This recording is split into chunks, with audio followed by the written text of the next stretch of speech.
Che si dice ma quanto guadagnano i politici, ma quanto prendono, ma quali stipendi hanno. Naturalmente è chiaro che gli esempi negativi che vengono da personaggi come Lusi, come Fiorito, no? I protagonisti dei grandi scandali romani fanno sì che insomma si creda che poi tutti i parlamentari guadagnino tantissimo e che tutti si comportino, anche magari arrotondino in altra maniera. Allora, sul quanto prendono i parlamentari si è discusso in maniera molto animata ieri proprio a Casale, sul Sile, dove c'è stato, organizzato dal Circolo del Partito Democratico, un incontro con l'onorevole Simonetta Rubinato, che è ricandidata al Parlamento, alla Camera, sindaco peraltro di Roncade, e proprio insomma a mezzanotte, pensate, quindi voglio dire, quando oramai tutti volevano andare a casa a chiudere la riunione, si è accesa da parte di alcuni stessi militanti che hanno detto ma voi quanto guadagnate, quanto prendete e così. E lì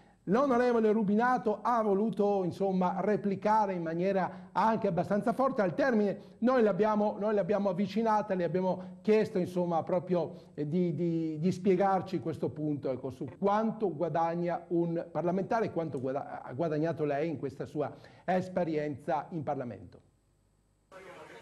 Si è parlato molto degli stipendi dei parlamentari, ma lei ad esempio quanto ha ricevuto in questo periodo?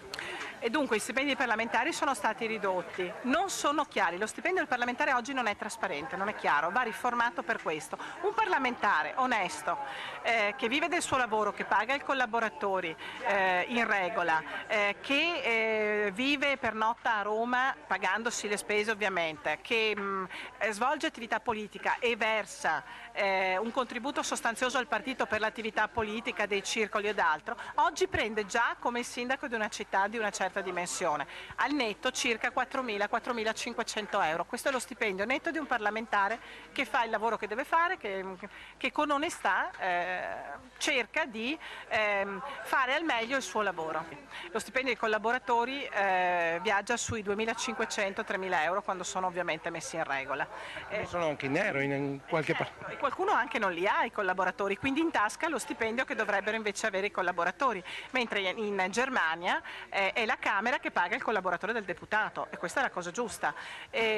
Poi come rimborso delle spese bisogna pagare l'albergo ovviamente a Roma eccetera, l'automobile perché noi non abbiamo giustamente le auto blu, quindi dobbiamo pagare, queste spese vengono rimborsate affinché ogni cittadino, non solo i cittadini ricchi, possano esercitare l'attività di parlamentare, possano arrivare a questo.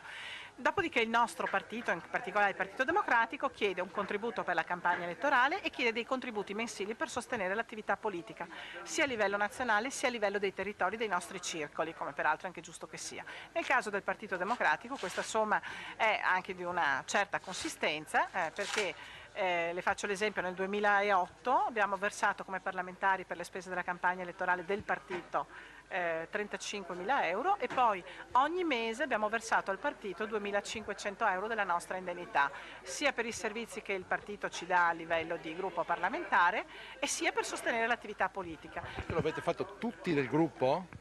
Io non sono in grado di controllare. Parla sicuramente? Sì, credo proprio di sì, perché il Partito Democratico ha uno statuto che mette tra le condizioni per poter essere anche tra l'altro candidati il fatto che si sia ossequiosi di contribuire all'attività del partito. Bene, chiederemo anche ad altri parlamentari magari insomma quanto hanno ricevuto, quanto hanno pagato in questo periodo di legislatura. Una notizia